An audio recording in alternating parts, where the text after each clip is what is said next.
Reclaiming the beauty of distance. Okay, so this is another essay I wrote where it has to do with long distance relationships and kind of how long distance relationships are typically viewed as,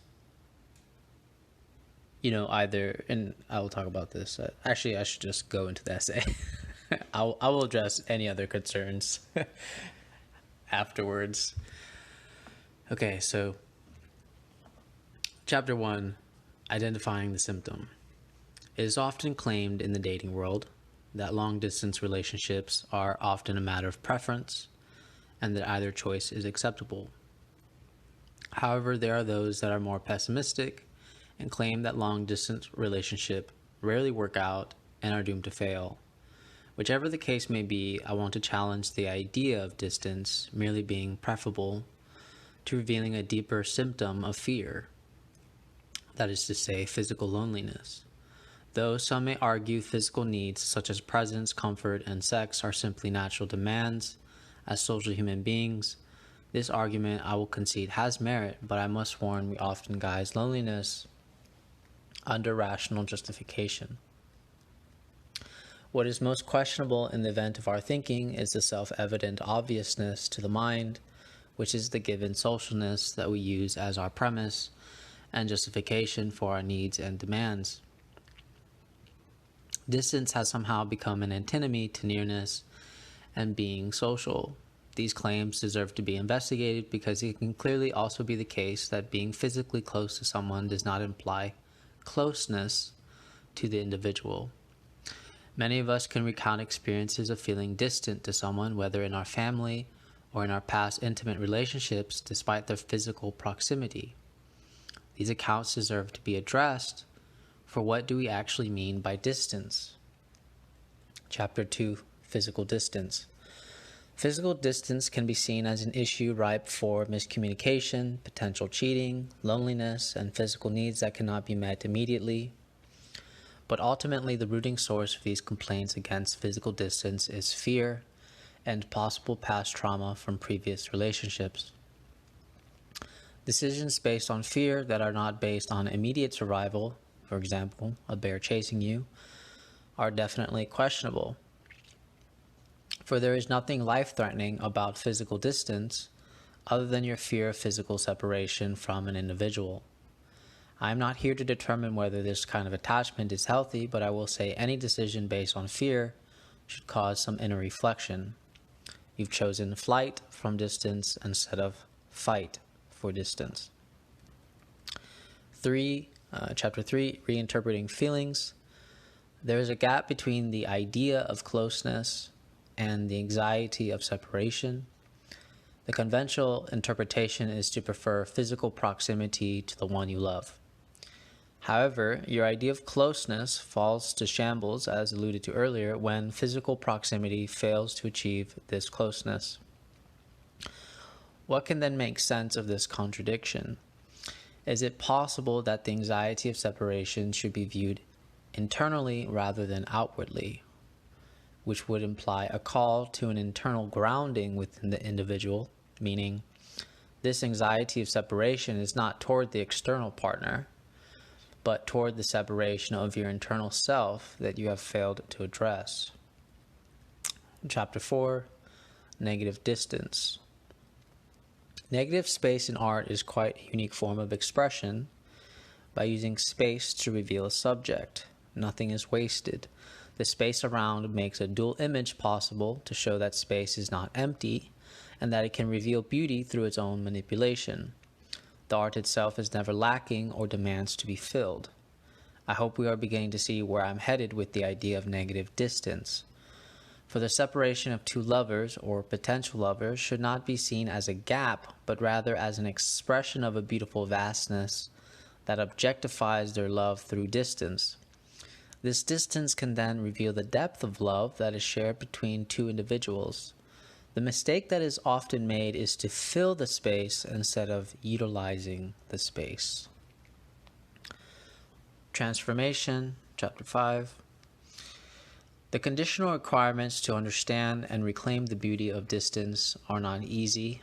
Solitude, patience, and going beyond the conventional norms of our ideas of love and dating demand a kind of deconstruction perhaps many are not ready for. But if love is truly worth pursuing, then we must not simply discard the task as idealistic. We must entertain the idea that maybe love fails because it is we that set the conditions, rather than love setting the conditions for us. At best, all that I hope to achieve is a contemplative reflection on our decision against distance and our fear of separation. And here I quote again one of my favorite poets, Khalil Gibran. And ever has it been that love knows not its own depth until the hour of separation. Okay, so I can kind of tell there will be a lot of qualms about this essay. That's just the feeling I get. But, for example, one qualm that I can hear in this essay is, what if two people agree in a relationship that long distance isn't for them, right? Again, that has merit, and I think that's perfectly fine. But I still believe it's two people avoiding something. You know what I mean? Sometimes it can work out to a way, and people can bring examples of things working out by avoiding long distance, right? But it still doesn't deal with the fact that ultimately it's rooted in something that is fear-based, right? So for me, even if you were to give an example of something that does work out, doesn't mean it's necessarily like true in this case. And the reason why I say that is because of the fear-based decision. It just so happens to be that two people both made a fear-based decision, and it works out, right? And I think that kind of can create a sort of off-putting, probably an overcompensated kind of comfortability with thinking that long distance relationship is sort of just a preference rather than actually a deeper rooted fear. And it can prevent you from seeing that. Now, again, I did bring up that some people would say, well, I'm not really afraid. I just feel that, I'm a social human being, so I need sex, I need physical comfort, and so on. Now, I did kind of address this a little bit in my previous essay called Love as Indifference. I'm pretty sure those that are watching this video have already read it, but if you haven't, it's on my YouTube. Again, the argument has merit. I believe it really does. And, I'm not denying that those needs don't exist. However, my kind of intuition on this is that, and my experience with conversating with people, is that this is kind of used as a scapegoat to not come to grips with a fear, right? Because it's really a good rational justification, right? It's like, well, we're social beings, we have physical needs, and so on. So, being opposed to long distance relationships is something that can be a matter of preference, right? Or highly despised, right? And again, I will make this clear. It does have merit, but again, I really get the sense that, and only the individual making the claim can really know if they're sort of scapegoating this, right? And to me, I guess a real big tell sign is that it really wouldn't be a preference, If someone were to really not care or be indifferent to long distance relationships, then it wouldn't be a matter of preference to them. It would just kind of be like, if it arises, then it arises. You know what I mean? And they will pursue it. But again, there is a lot of things that people refuse long distance because, one, they could have trust issues. They've had previous relationships where someone cheated on them. That was long distance. So many other things, right? Some people like to claim that, oh, well, I'm the one that's more trusting. It's just that, I'm not sure about my partner, right? Deep inside, they're like, they don't know about their partner, or they'll claim that they trust their partner. They just don't trust the men around those partner or the company around that partner, and so on. In my opinion, you're still not really trusting your partner then, if that's your claim.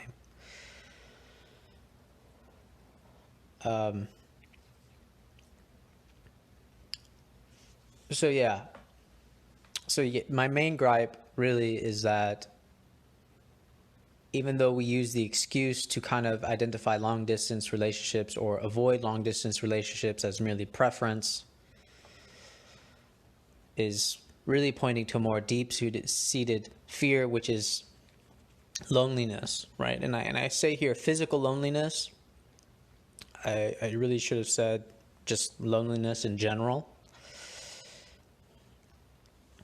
And, the example I give here is that there's many moments in our lives where even just being physically present doesn't imply closeness, right? It doesn't imply closeness.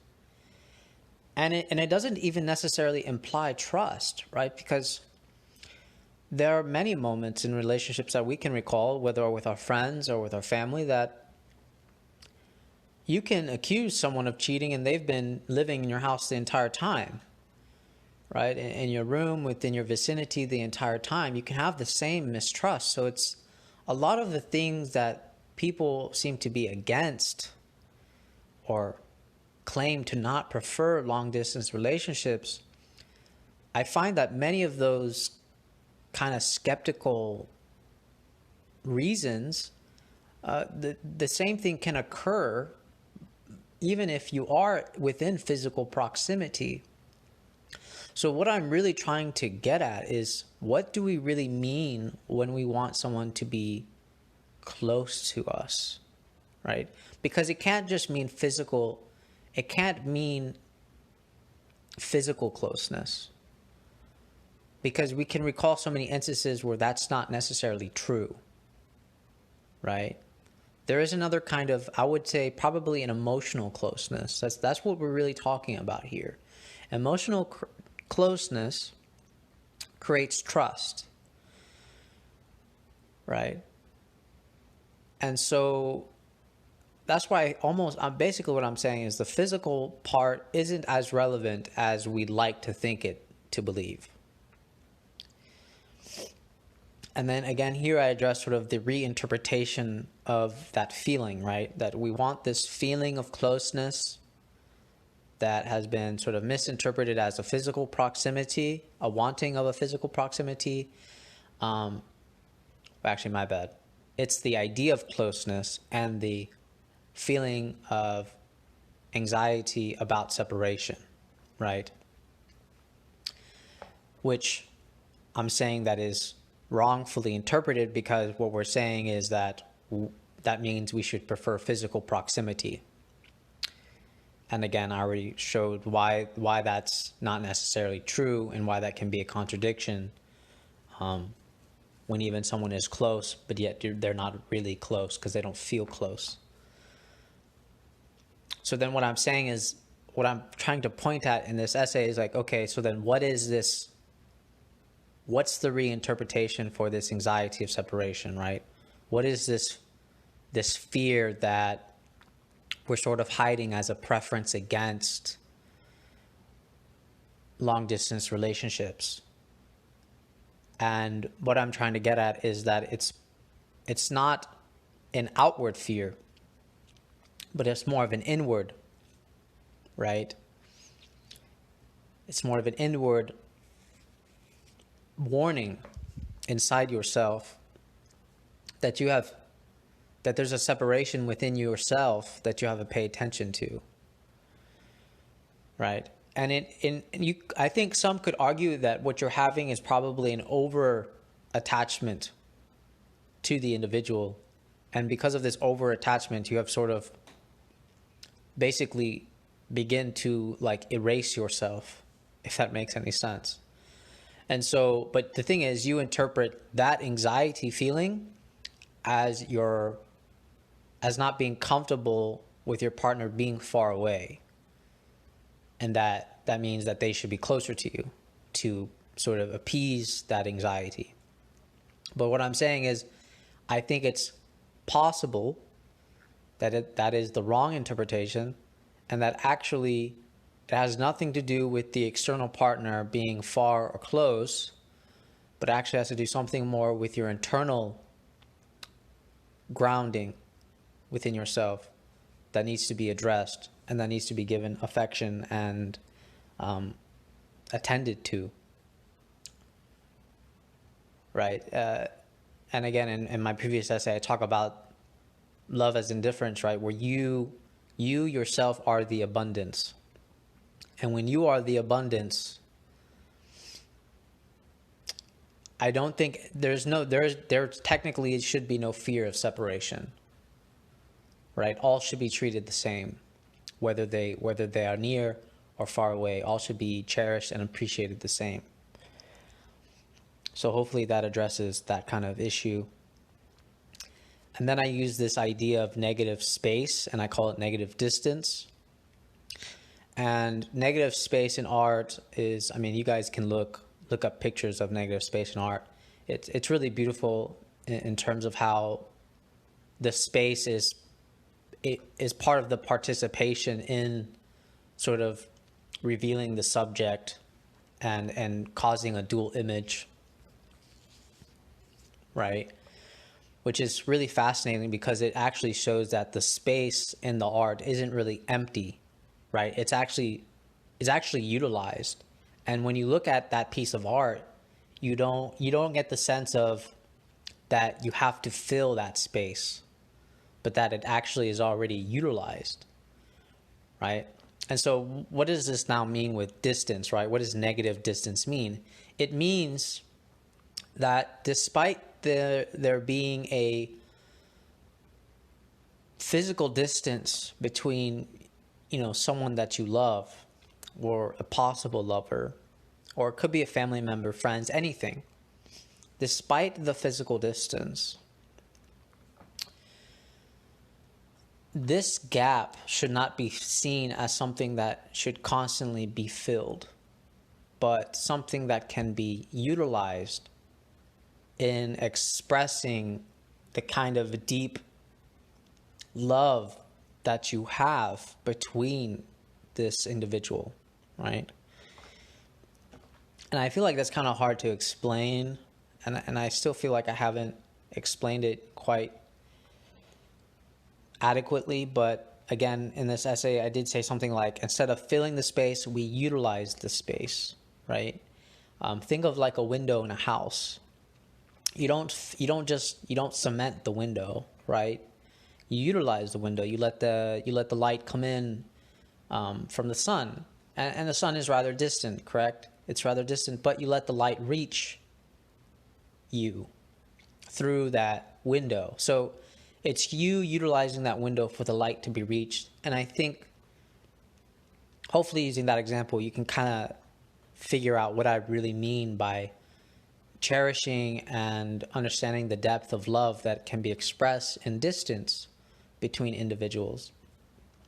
Now, again, everything that I'm talking about here, it doesn't have to be physical distance, right? It doesn't have to, and I also want to address that. It doesn't have to be physical distance that I'm talking about here. Long distance relationship can also kind of be viewed as someone that actually lives quite close to you, like within physical proximity, but you realize that there is a vast distance between you and them in terms of differences, agreements, disagreements, whatever the case may be. What I am trying to get at is that you can even still appreciate that kind of distant, quote, quote, distant relationship despite the physical proximity. And you can still let the light in, right?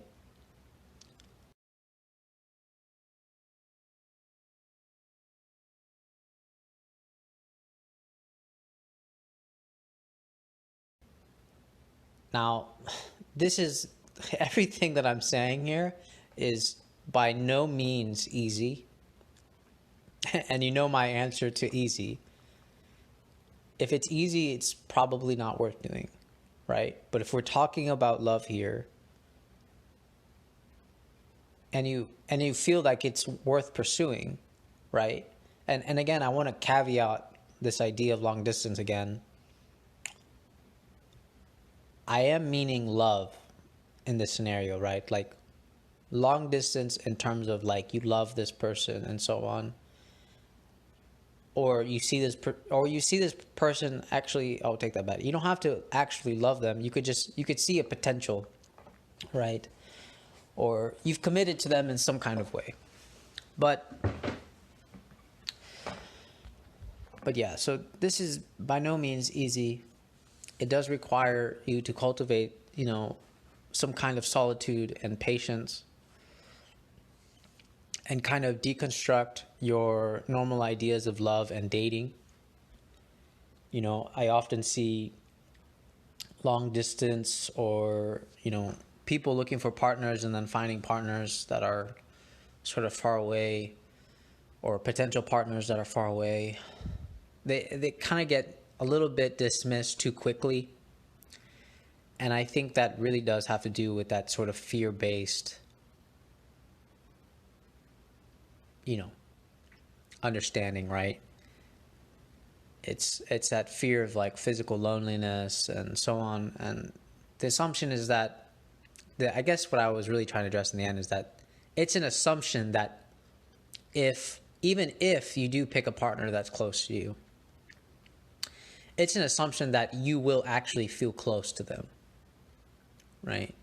That is the assumption, right? Putting aside like the more physical needs like sex and comfort and presence and so on, putting those aside, we're assuming that they will feel close, right? And that's also not to say that eventually that could dwindle, right? That those things could dissipate and not feel as relevant anymore, right? You kind of went through like a period of lust, and then, you start beginning to realize that this isn't really anything, right? That this relationship isn't really anything but just meeting physical demands. So in that question, it's like, are you really questing for love, or are you just sort of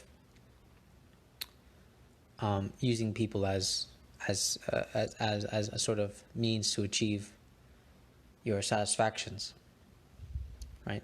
And I don't want that to sound as terrible, but I think when people are claiming to be serious as for love and looking for love, then we have to be honest with ourselves about, are we actually wanting to look for love, or are we sort of actually just not ready for love? And I think that's a big difference. And I think that difference matters to make quickly within yourself. Is that if I'm using all these excuses to avoid long distance relationships and to not deal with them, is it possible that actually you're just not ready for love, right? That all your, demands that you're putting out, oh, my presence, my comfort, my, what about my sexual needs and so on, is it possible that you just want those needs to be met and you're not really interested in love? You say you are, but in the end, you only want those to be met. And maybe perhaps, why love continues to fail is because really what you're not pursuing is love. And that you're constantly setting conditions for love rather than love setting the conditions itself. which is a very important distinction, I believe. It's a very important distinction to make, is that the dating world and the, our ideas about love, it's oftentimes a lot about, we're very stuck in this sort of individualistic idea of preference and wants, what I want in this and so on. The real question that really comes to mind when all these things are investigated is, do we actually really know ourselves well enough to claim these preferences confidently, right? Is that necessarily the case? And I think, people that don't explore that can really surprise themselves when they meet people that they never expected to satisfy those conditions. Meaning like, if you put your preferences aside, right, and maybe give people, just entertain some unknown variables, a lot of people will surprise you, and you will be surprised by what you do like. But there seems to be a lot of confidence in our decision making about what we do like and what we don't like. And my main addressment is that with long distance, it seems to be the case that long distance is one of those things that are kind of just thrown as a preference. But I really believe it's, again, sort of really based on a fear rather than a rational justification to be, as a social human being. And this deserves to be gripped with. Now, again, when I addressed when I addressed long distance relationships, I'm not putting a time bound on this thing. I'm not saying like, this is something that someone should be forever in, and that someone should forever be in a long distance relationship. I think most cases that we're talking about, most cases of long distance relationships are actually just temporary, right? That we're sort of just trying to work through, that two individuals are really just trying to work through and trying to save up money or trying to find the right time to make that closing distance. I would argue that is most of the situations with long distance relationships.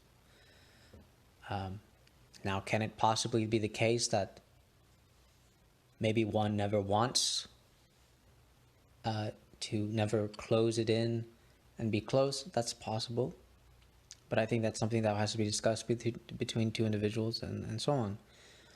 There's a lot of variables. Nothing is solid here. But again, I hope I made my point clear, and that it at least caused some contemplative reflection on our decision against distance and our fear of separation, or a fear of being separated from the ones that we love, or looking as a potential for love.